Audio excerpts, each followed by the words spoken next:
Hi everyone, and welcome back. Today we are joined by someone I've known for a long time, Andy Hosgood. Andy is a physiotherapist, and we were just talking about this. It sounds a bit pretentious, but multiple business owner, which is genuinely the case with this one. So I'm looking forward to hearing more about him, how he got started, even though we're actually from basically the same town. Well, Andy, just tell us more about where you're from and how you got started in this area. Yeah, so I'm from Formby, which just is kind of down the. You're a Southport, aren't you? I'm a Southport boy, yeah. Yeah. So, but we kind of went to college in Southport, so that's kind of how the links eventually started, didn't?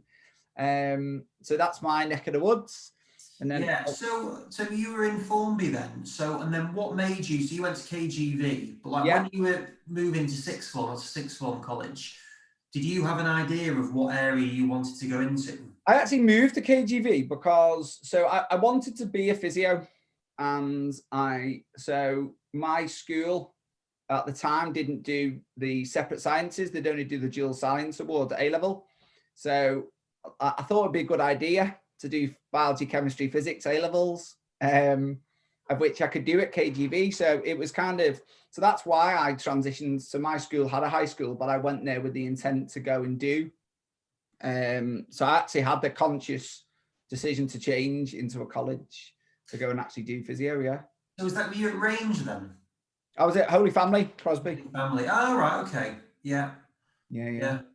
Right, yeah. I mean, something that's always struck with me about you is whether or not it's true or not. But from what you've said there, that you've got quite a clear vision in terms of the things that you want to do. So the fact that you wanted to do physio, then if I think back to when I was doing A levels, I had zero idea. I've always been pretty focused on it, and it's a really interesting one, and it's been a question that's asked an awful lot about me, and I've asked myself why, because what do you really remember as a teenager? I don't remember an awful lot, to be honest, and it's one of those where I know definitely for me, I was sporty but got injured a lot. I had a lot of patellofemoral problems, which then my mum just said take some paracetamol, stop being soft. I had an issue with both my shoulders, played a lot of football, and so throwing the ball, and what they found is I've generally got a natural laxity in the shoulder.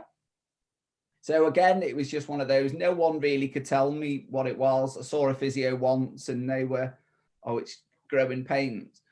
So I think there was always something associated with that. It's definitely, my mum was a nurse, so there's also an association, I think, around looking after people. My family are all military, so I was the first person, well, really not to go down that route, which I've had a bit of stick off, as you can imagine. So I think it was just, it was a profession which you then, I think you look at the glamour, don't you? You see the man running on the pitch and in footy, like we all did, and think that was the role. I went and did some work experience. We couldn't get work experience 20 odd years ago. So, and I struggle how people get it now, and just enjoyed it. I think that was it. Just enjoyed it. So I thought, right, well, let's give it a go and see what. My issue is I'm not clever, and what I'm saying is I'm not academic at all. So A levels for me and trying to pass an A level was a really challenging thing. And I think my claim to fame is I think I failed all 3 A levels and Salford University still let me in. Really? But I think that is it. And that was my determination to do it. So yeah, that's kind of, I think I've always had that. I've always wanted to know, I've wanted to do it. And I still love doing what I do, which is, I think, which is the nice part of the job, isn't it? Yeah. So then from doing that, so what happened after you'd done your A levels then? So it's interesting because I had 2 pathways. So I actually ended up doing a sports rehab degree at Salford, which I think has only benefited me in my MSK world. I was actually going to go and do sports medicine at Glasgow. That was my prime choice. I went up to Glasgow to have a look at it. And I thought, you know what? I think I quite like this. And then I had that moment. So this is the point of your career. It's an awful long way to take your washing back, isn't it? So Salford was dead easy. There's actually a train route from Salford Crescent to Southport, and I could take my washing home every 3 weeks. And that was kind of one of the points. As an 18-year-old lad, that's a perfect idea, isn't it? So, and that was it. So I actually sat my A levels, failed. I failed 2, passed 1, and I rang the university and said, look, I'm going to resit. I'm not going to do it. And I remember working in a shop in Southport, and I got a phone call in work off my mum to say, you need to ring this number at the university. And basically they turned around and said, based on your interview, we understand your predicted grades, and based on your interview, we're still going to offer you a place. Which to this day, you know, you do think, what would life be like if I'd never got that phone call? So yeah, that was it. And then so went off to Salford University and spent 3 wonderful years. Yeah, no, that's really interesting in terms of that. So sports rehab, that must have been a relatively new degree then when I think we were the 3rd or 4th degree that had ever been. I think we were the 3rd or 4th year ever to. I think there might have been 1 group ever graduating.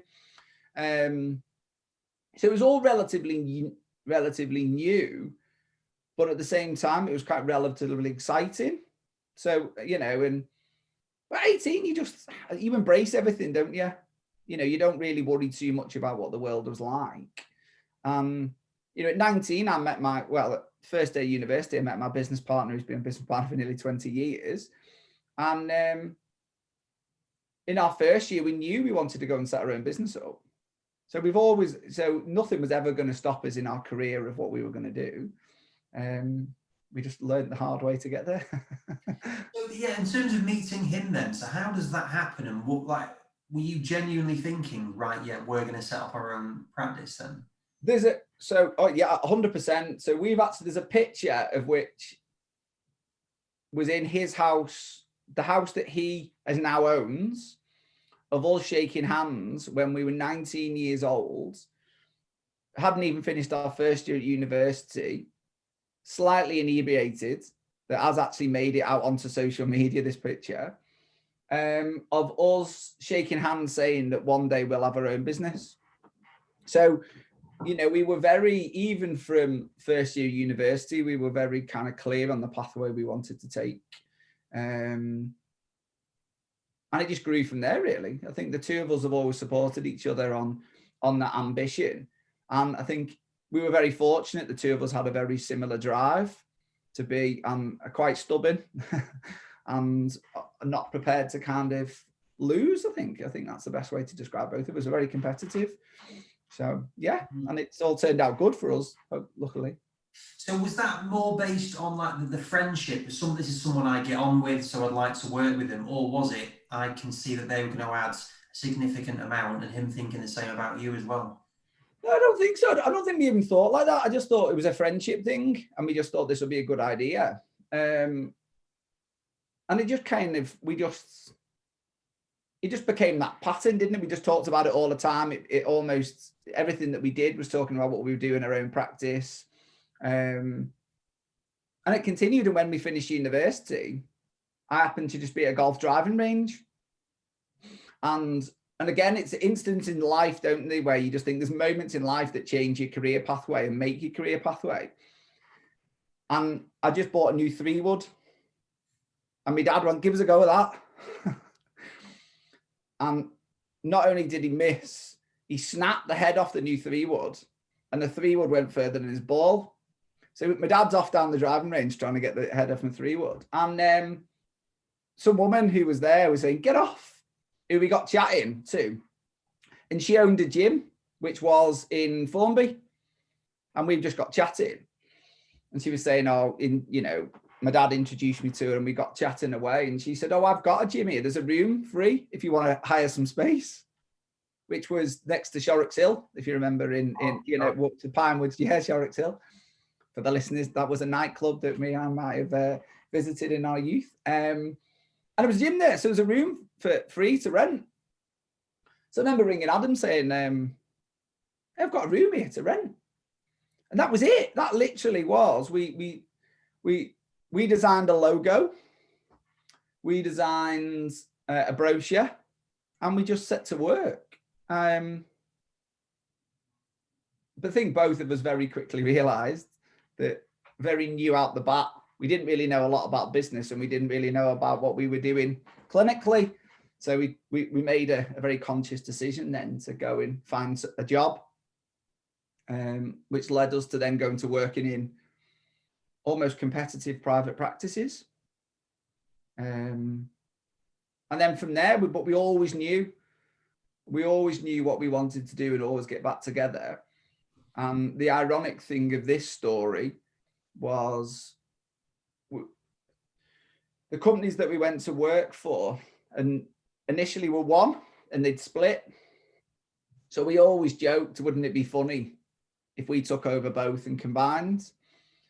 And within 4 years, we'd owned both companies. Really? So then, did you carry on doing the place in Formby and doing that as well? No, so literally I did it start. I literally went from I was doing the place in Formby and then working at Bamber Bridge Football Club. Right. So doing which I went to help a friend of mine had just signed from Exeter and turned up and there wasn't a physio. So I said I'll come and give you a lift until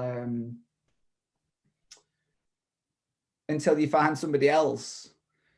And I think I left 3 years later being the highest paid player because it was the best way to pay me, and signed me on as a player, which got scary at times when I was named on the bench and I thought, oh God, I'm not coming on this level. So working there and then while I was still working at Bamber Bridge, moved to what was Summit and worked there. My claim to fame was they'd opened their second clinic. I think they'd had 8 customers a week. And within 12 months, we were seeing over 60. And that was just me on my own in a little room. So I knew what I had. One of the things I knew I had was the ability to graph. And I knew the ability to, whatever I did, if I worked hard and worked sensible, I could achieve things. And I've always known I've got that skill in me. And I think one of the things I recognized then, when you look back on reflection, I was really good with customers. They liked coming, so they came back, and so they recommended other people, so I could fill a clinic quite quickly. And then I had the opportunity. The owners of the business were emigrating to America, so I had the opportunity to then take on buy the clinic off them. And then they had a second one at Wrightington, the Hotel and Country Club over there. So we managed to buy that one too. And in which case Adam went and left his role and then we all combined together again. So we had 2 clinics and that was the start of what is now Summit that we've had now for 15 years. Yeah. So you were working in rival ones, but then, it's funny how that all comes together then. Well, it got better because we then went up we opened one in St. Anne's. One of our clients had bought a practice up in St. Anne's, which was they turned into a beauty place. So we put a physio clinic in there. So by this time, let's be honest, we didn't really know an awful lot about business. We were recruiting people that could help us out. Can you do us a couple of shifts? Because we know you. And we were just saying yeah to things. So we were massively stretched. We were winging it at the highest level. And then he rang me, and when Meridian, who had been the company that he had worked for, had just been liquidated, and would we be interested in buying that? And my actual response was, so we're going to have 4 clinics within 2-year period of time. And how are we going to staff this? Oh, there's already staff there. We'll work it out. So we ended up buying that one. So we had to learn very, very quickly at that point, which was an interesting part of our careers. But it was exciting. It was, you like the challenge yourself, don't you? And I think one of the both things we're good at doing is being up for the challenge. So then we just had we had 4 clinics and enjoying the journey until a big gym chain came along, knocked on the door and said, we've seen what you've done at Wrightington. Do you fancy having a chat about, and this was the big turning point for us, creating a national chain. Right. How old were you at this point then? So what we must have been 27, 28. And I walked into a meeting with the directors of this company, and I almost remember saying, what colour Aston should we order? It was that kind of meeting. It was that kind of meeting where you think, oh my God, this is going to change our world. How have we done this? And then things change, don't they? And false promises and all those kind of things. And again, we didn't do things the way we should have done things. We didn't protect ourselves well enough, and we didn't ask the right questions in those things, which when you get excited and you get an opportunity like that sometimes, and when you're a bit naive, you do things like that. And so we took on, I think we opened another 3 clinics. So we had to recruit massively. But again, this is what it comes down to. We had no internal structure. We had no organization. So we were still at this point, I would argue in reflection, winging it. And it was only at the bigger level where we got there that we had to really nail down and go, right, we need to step out from everything and reevaluate everything we're doing in the business. And we did it. And we restructured everything. And we restructured everything to the point where it didn't need us. You know, we got to the point where Adam had just had his first child, and he was coming in on a Sunday with his baby carrier in while his wife was getting some kip. Baby and carrier coming in on a Sunday, answering the phones and returning messages. And at one point I went, this isn't an unsustainable life for us. So we set it our mission to really get down and go, right, well, how should things be working? We took a lot of advice. We took a lot of support. We did things the right way. We took on business coaches and advisors, and we listened to people. And I remember one of my clients, have you heard of the EMyth? I love the EMyth. Right. I mentioned that. Yeah. So one of my clients, who's a very, very successful businessman, he was, how are things? I said, you know, on front, everything was brilliant. Behind the scenes, we were the swans, you know, the legs were going like mad, and, you know, we were graceful. And he said, read this book. And it was just like a light bulb moment going, oh my God, this is exactly us. We are just technicians trying to do everything. We need to really think differently. And that then changed how our whole approach to how we did things. For the next couple of years, we just systemized everything, and it was brilliant. You know, it changed how we did things. It changed our approach. And that allowed us then to be sensible in our decision-making. Yeah, from then onwards, but they're kind of skills then once you've learned, you can apply to anything, aren't they? And once you've worked through that mindset, but there was a lot of money wasted and a lot of bad decisions in those early years for sure. It's difficult, isn't it? It's really difficult to get that, because you think you're doing the right things and you're trying to move with it. But I agree, getting processes in place, like we're doing it now, and I love the fact that I may not be in, and you know stuff is just happening, and you know things are in place. It can just move without you being there. It does, and you know, and it's funny because we have conversations. I know we'll probably get to this, but my role in my world now with what we're doing, it's one of those things where I remember having conversations as a leader with staff thinking, you should be doing this, but I've never told them to do it. So how on earth do they know what they should be doing when no one's ever told them? And it's obvious when you reflect back, but you know, people's behaviors. So if you don't have the right processes in place, how on earth do people know how to do things in the way you want them to be done? So the only person that gets frustrated is you as a leader. Yeah, no, absolutely. Yeah, I actually remember, I'm not sure I've ever told you this, but I remember I was out at a corporate do with Phil Graham-Smith from Salford Uni. Great biomechanist. We've had him on here, really great guy. But he just said, because I just started Physiquipe, and he's like, you've got to speak to this guy, Andy Hosgood from Summit. And, you know, I knew your name from elsewhere previously. But he was really saying you really were understanding that business side. You were coming up with different ideas. So yeah, it's really interesting for me now to hear how you got to that point. And like in terms of your involvement with Salford then, so why do you think Phil would have mentioned you as someone to be working with? Well, Phil had just come to Salford University when I was doing my dissertation, and Phil had just come from John Moores University. And it was my dissertation was in looking at balance and proprioception and the relative to fatigue. So the interesting fact was that John Moores University had done a football fatigue protocol on a treadmill. So someone had given me his email to say, email this guy, he'll give you the protocol, I'll sort it for you. So he sent one back going, funnily enough, I start in September at Salford University, I'll help you with it. So a relationship was kind of came on the basis of that. And so Phil actually really was dead supportive of me, even though he was never my supervisor for my dissertation. He was the guy that kind of really helped me with putting it all to place.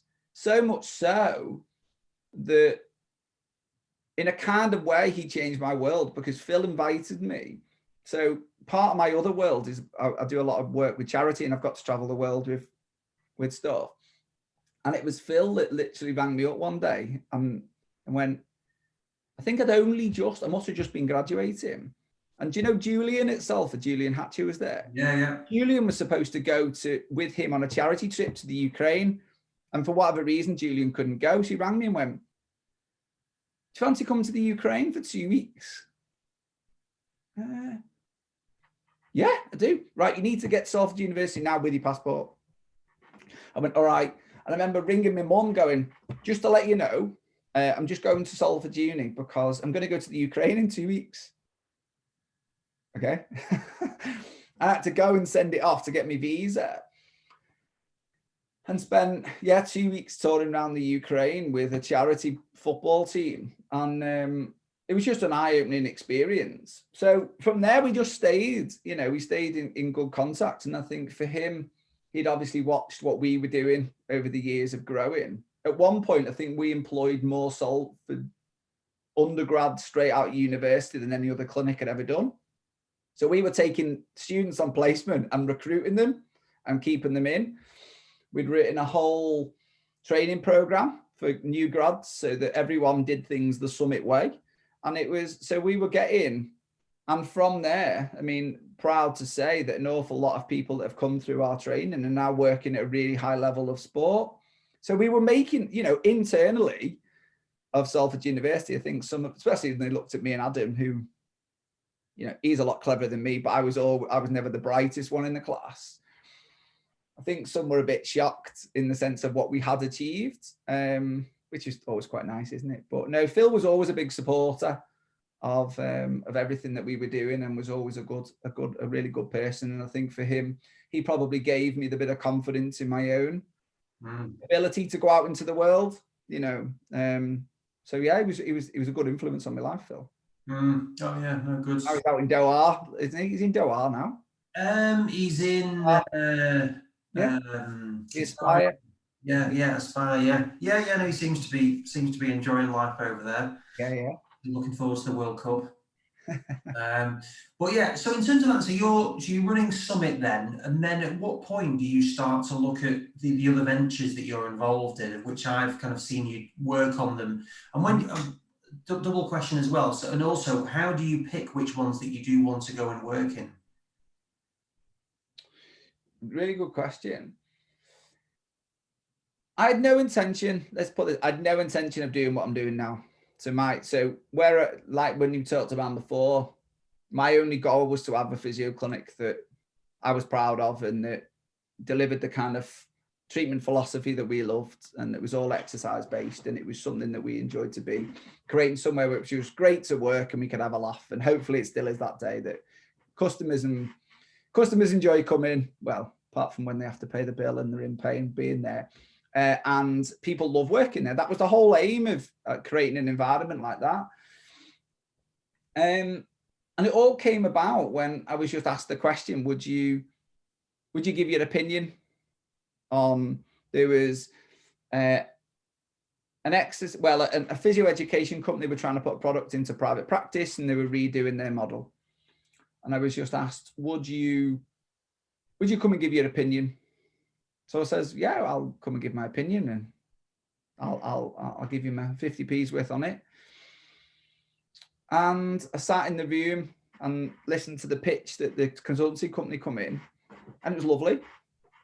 But they said, what do you think? And I says, in my opinion, this will not work in private practice. And I then was asked why.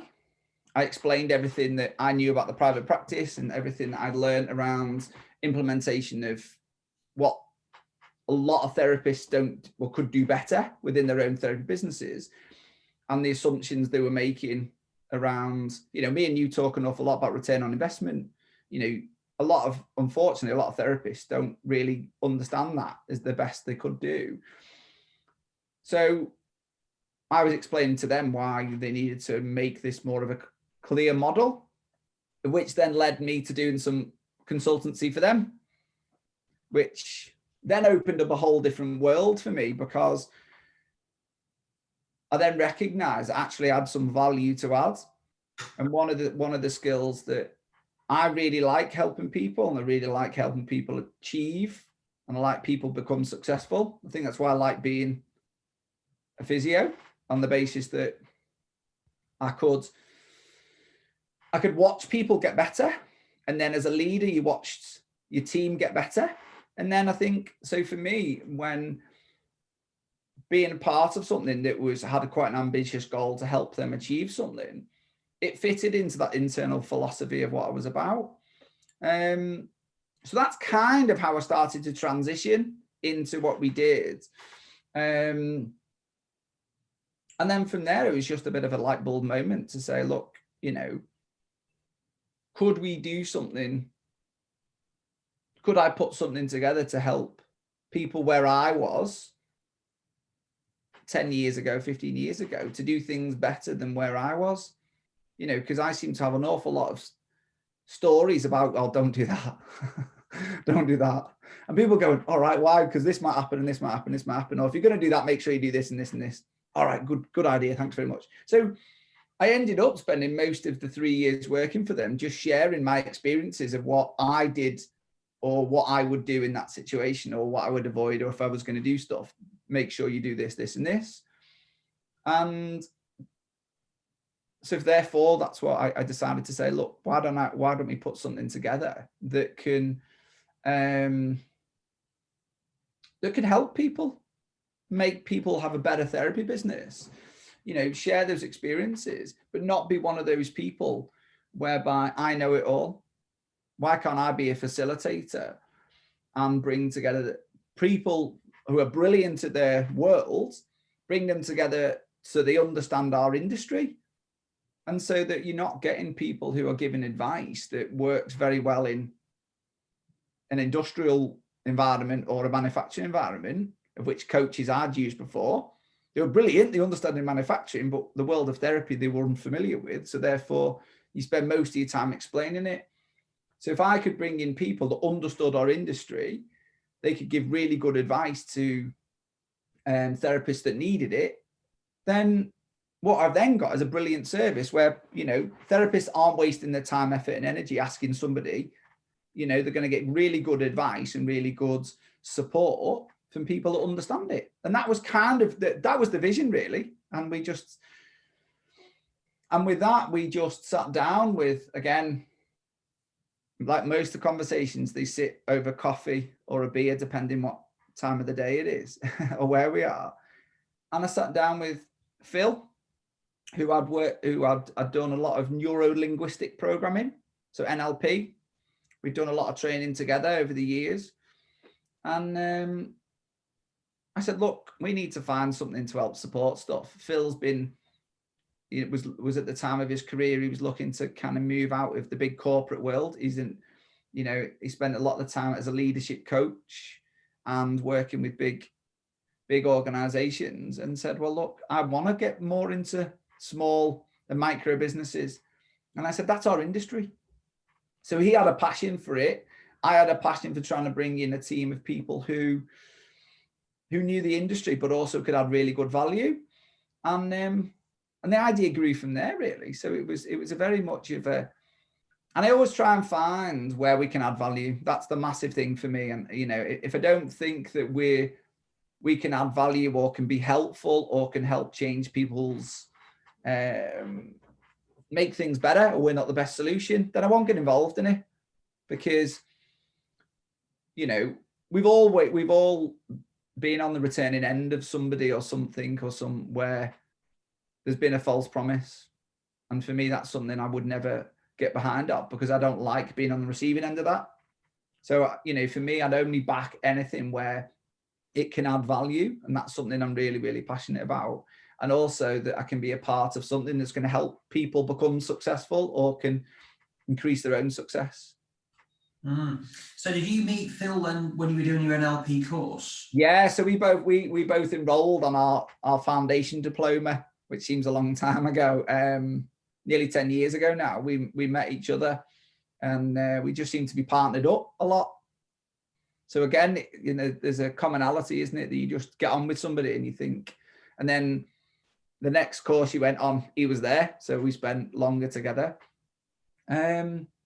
So yeah, it was just, and we just kind of built a friendship around that, really. Yeah, and how useful do you think those neuro-linguistic programming, that sort of thing, is within in the broader sense, but also within like the physio rehab world? For me, selfishly, I went into it. I mean, I remember hearing about NLP through Tony Robbins, because, you know, I'm a self-learner. I love it. That's something I spend my whole life walking with me, my dog and me ebooks and stuff. And that's something which, so I was curious about what more I could learn, and the fact of what really appealed to me was the level of communication skill. And I think as a therapist, what I wanted to do is understand my own communication and what I could do to improve myself. And what I learned an awful lot on that was the stuff that we take for granted in how we communicate, firstly, and then understanding how we can view other people's view of the world, and how we can help by using the right terminology and the right words and asking the right questions. We can then help others to see their own view of the world.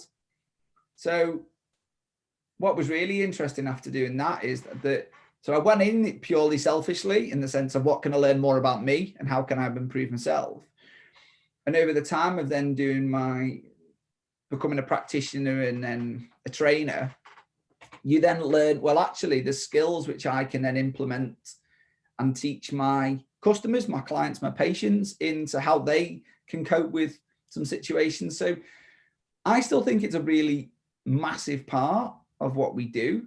I think of any human interaction, and let's be honest, is if I'm working as a coach with somebody now, trying to help them improve their business, or as a physio, or as a leader, it's a human interaction. It's a conversation of which two people, you know, build rapport and maintain rapport. So all of those skills are in there. And I think if you can then help people view their world better or in a different way, it can only benefit them. So you're almost then teaching them the skills that you've learned. So this thing with Phil, so that's Elevate, isn't it? Elevate your practice. Elevate your clinic, yeah. Elevate your clinic, sorry, yeah. And in terms of that then, so when you're with the team that you've put together, just talk to me about how you put them together. And like, I think the big thing that, I mean, I love all my business books. I love EMyth, love Tony Robbins. I'll send you some of my notes actually after this, because I love sharing all of that information. But when you're putting together this information and the people, do you have a specific type of characteristics that you're looking for from the people that are going to be working with, or is it just like a gut instinct, or just trying to like get different dynamics of personality traits? What language is appropriate for this podcast? Do whatever you want, it's all right. So dead simple, do they give a shit? That's something that sits, you know, under my everything.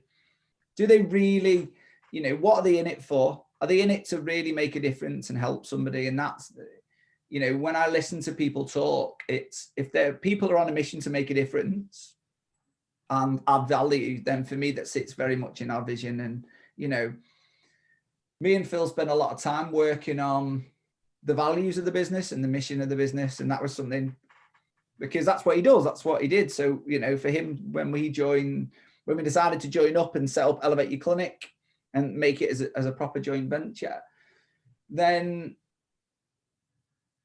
we spent a lot of time making sure that we both had the shared vision, which I think is important in any partnership. And what came out of that is both of us really value making a difference in other people's businesses, but also adding that value. So when we pick anybody, it's that one, there's no nonsense advice. What we don't want people is to fluff. We want people to give good, solid advice that's helpful. And so that's what when we were picking people, it wasn't all about how much money can we get off people. It wasn't always about kind of where's the upsell. It was purely about, can we add value and can we help this individual and can we change their problem into a solution? And that's kind of where we picked a lot of the people that we've got in now. Yeah, I mean, the feedback that I've had from all the people that I know that work with you has been really positive. I'm not just plugging you there, but no, it has. I think it's, you know, I know some of these guys well, and it said it's made a big impact. And I think just having that support structure is so important, isn't it? Like some of these businesses, whether they're new or even just looking at new services, having that sounding board of someone that understands what they're doing is so important. I think so. Everyone needs a coach, in my opinion. Do you know what I mean? I get coached, you know, and I don't know if you, but it's like, so sometimes it's just being there to help people and to show different side of perspective as well, isn't it? You know, and it's easy. Let's be told, it's easier for me to help somebody when I'm not in the moment and I've got no emotional attachment. You know, you yourself, when you're writing your own, something happens in your business, you can't help but be emotional about it because it's your baby, isn't it? You know, and if you ever seen me when things don't go wrong, I'm not as calm and as cheerful as this. I can guarantee you that, you know, because we are emotional. So when I get involved with other people and help them, I can take the emotion out of it and I can be, you know, from that perspective. And also what we can then do is just help people find the right pathway on that journey. And so the reality is for us is it might not always be me. It might not always be Phil. It's our job is to go, right, who's the best person to go? You know, it's like a therapist, isn't it? If someone comes in and it's out of your scope of practice, you don't blag it, you refer them on to the right person. And that's what we're very passionate about. No, I think it's really, it's good. I think it definitely makes a lot of sense. In terms of how would you define the difference between like mentoring, coaching? For me, it's a good question. I think mentoring in a lot of the times is where we kind of just tell people, or we can just say it's a shared experience, I would say.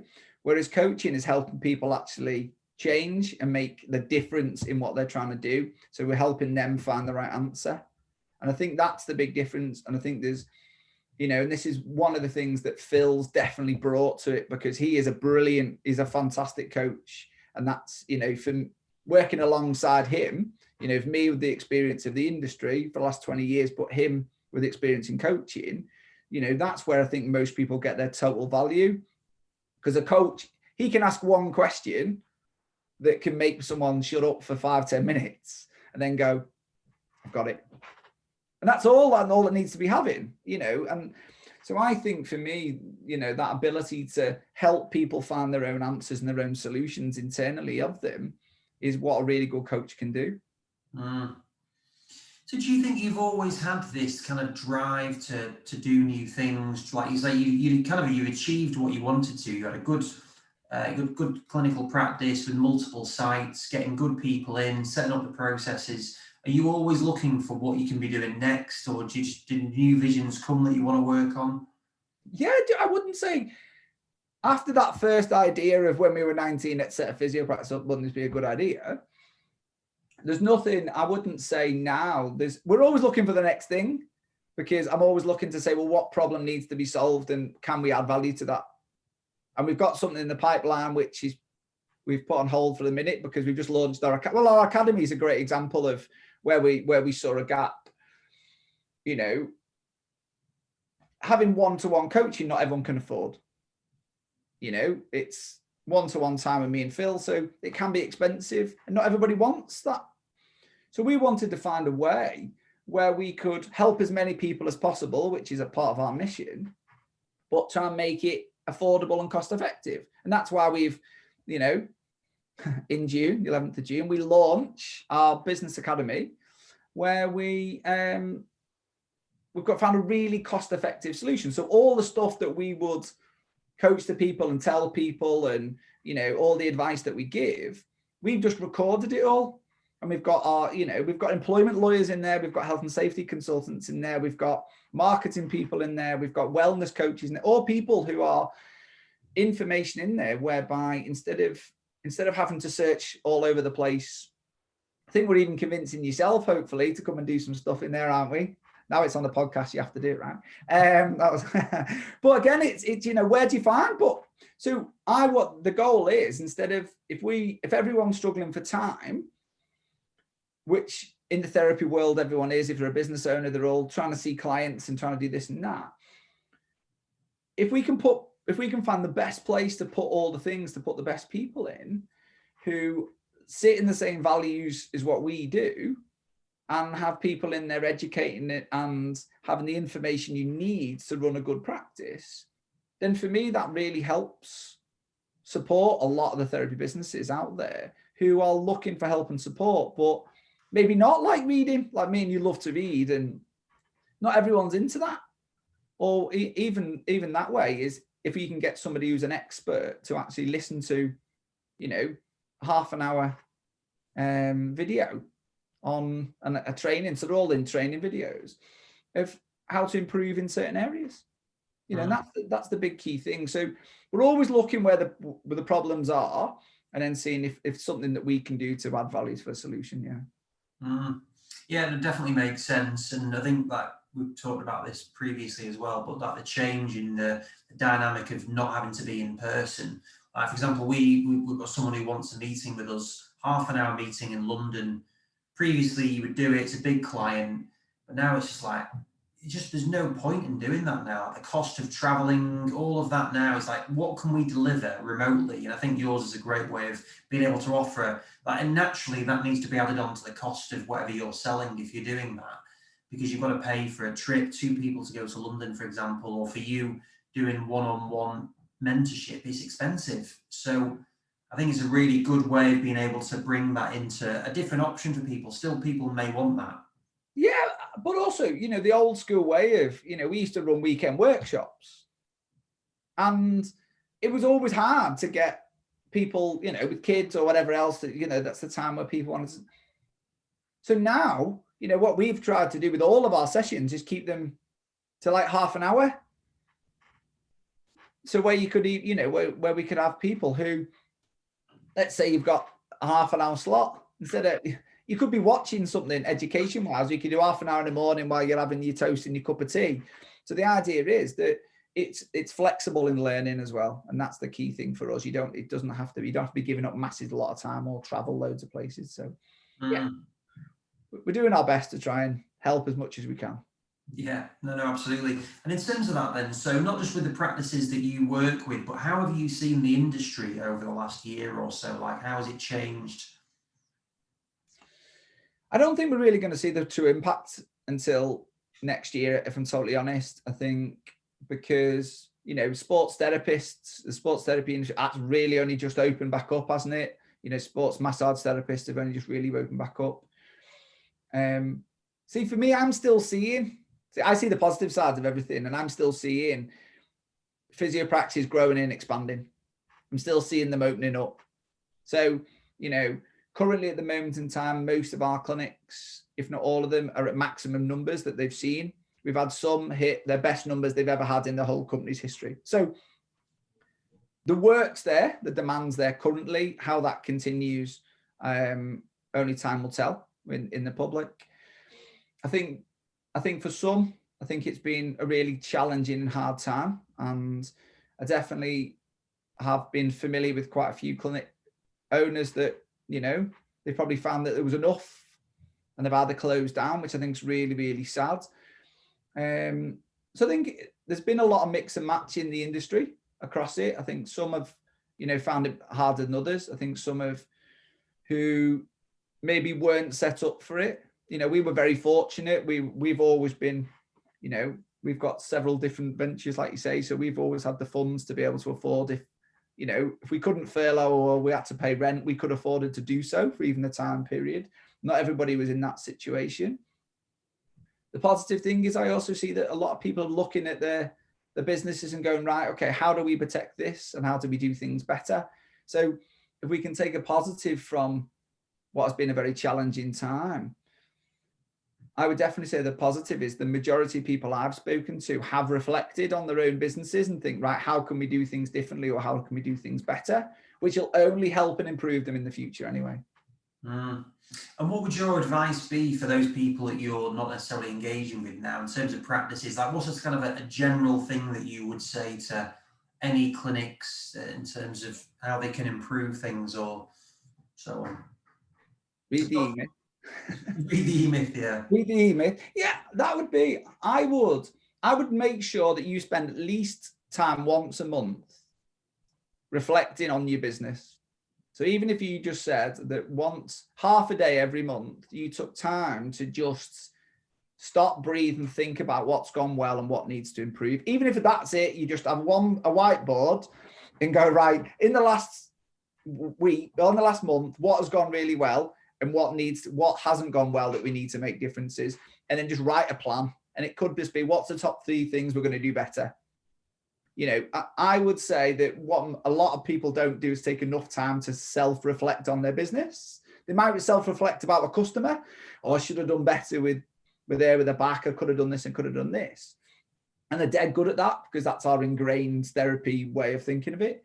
They don't always do the same with their business. So that's one of the big things I would suggest is if you to do one thing differently, if you're not doing it, is take some time to just reflect on what's going well, what needs to improve, and then a plan how to change things the following. And what you'll find is sometimes if you just give yourself 3 things to do, don't make it massively complicated. What 3 things that you need to be doing differently, stick to them. And then if you continue, make that into a good habit, and then ask for help if you're unsure. And there's, at the moment in time, there's so many good therapists offering good business advice. You know, I talk to all of them. You know, I know on paper we all look competitive, all competitors, but what's great about it is so many people are out there sharing their experiences and knowledge and information. So it doesn't have to be us. Obviously, we're proud and we believe in totally what our advice and our product. But at the same time, there's so many people out there offering genuinely really good help and support and advice. Just pick somebody that resonates with you, ask some good questions, and hopefully they can help you, support you, and move you into the direction you need to go. No, I think that's definitely good advice. I think for whatever line of work you're in, I think it's really helpful to just stop and think sometimes in terms of that. In terms of you then, would you say, could you pick out 1, 2, or as many people as you can think of that they've had a significant impact in that? You've mentioned your business partner in Summit, also Phil, but like, there are other people that you think they've had a significant impact in your career and life? There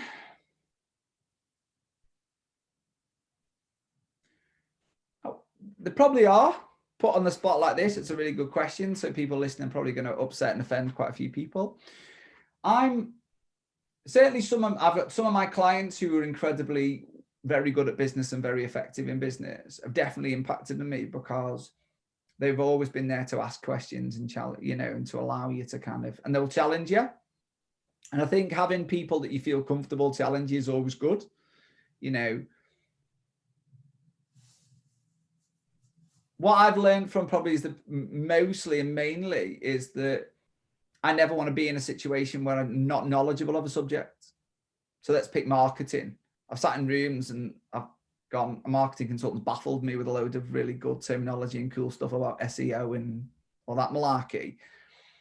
And then I'm, you know, £750,000 lighter and I've not had any results. And they went, yeah, but I told you about this and this and this and this and this.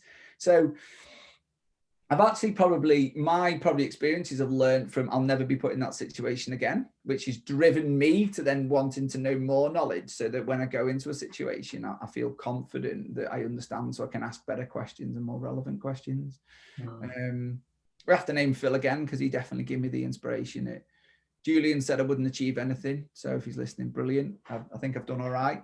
Martin Matthews, you have to say, I guess, if you're going to say who was, he was the man that gave me that phone call to offer me that place. So you think, well, that place at university gave me the thing, and started my career of then what then became a sports rehab into a physio, and then came on to doing what I do now, really. And then along the way, a lot of people, I would say I have a quite close set of people that I trust their opinion, and but I'm very also comfortable ignoring opinions that don't match mine, or don't match, because people want to give you an opinion when you're in business, don't they? Everyone wants to tell you how to do it better. And it's choosing who you listen to, if I'm honest. And most of the people I listen to is me gut, or people that are around me that I really trust and believe in.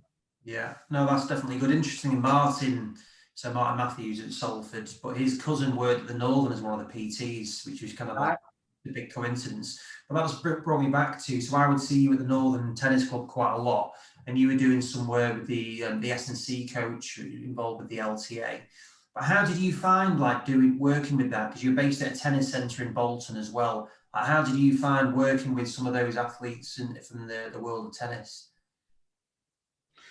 Yeah, I was only brought in for a small part of that, so I can't take all Howard's credibility of the work he did with Anna.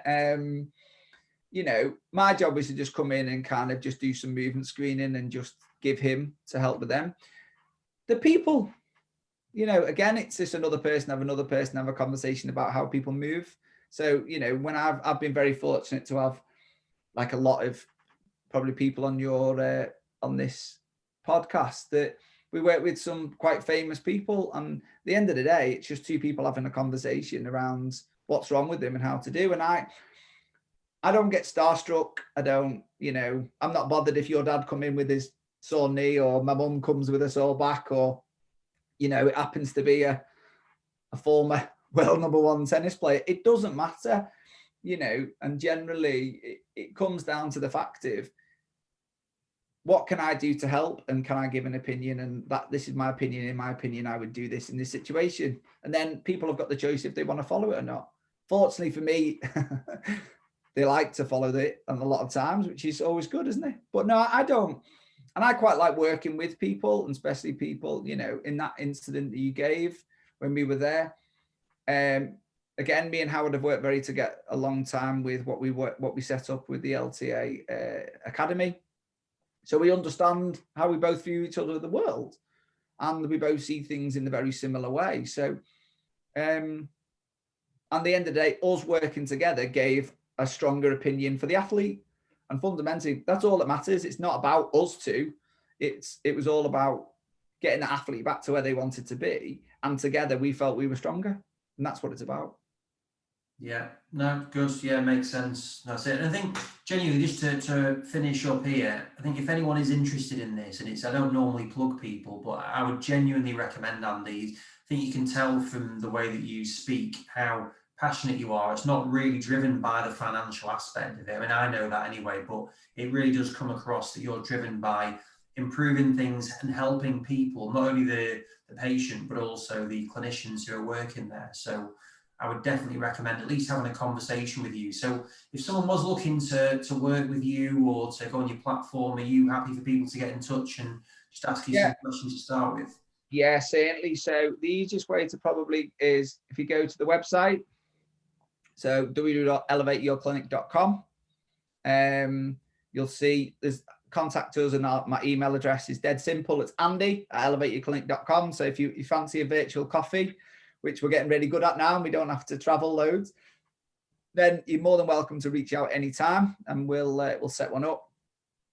And then we've got the Elevate Your Clinic Facebook, we're going to be setting up some stuff, and so follow that, because we've got, like I say, a lot of exciting stuff and kind of some pre-tasters of what the academy will be and what we're going to have in that and some of the content that's going to be in that. While we're on, quick plug, elevateyourclinic.co/launch. If you sign up to that, then you actually get the first month for £5. So very good. So I'll put that link in when I put this out. Brilliant, thank you. Yeah. So yeah, but no, anyone that we can, always happy to help. And again, you know, I'll always point you in the right direction if it's not us. Yeah, perfect. No, Andy, really appreciate your time. I know we've had a few virtual coffees over the last year or so, but I'm sure we'll get you in, or vice versa. We'll come and see you in the next few.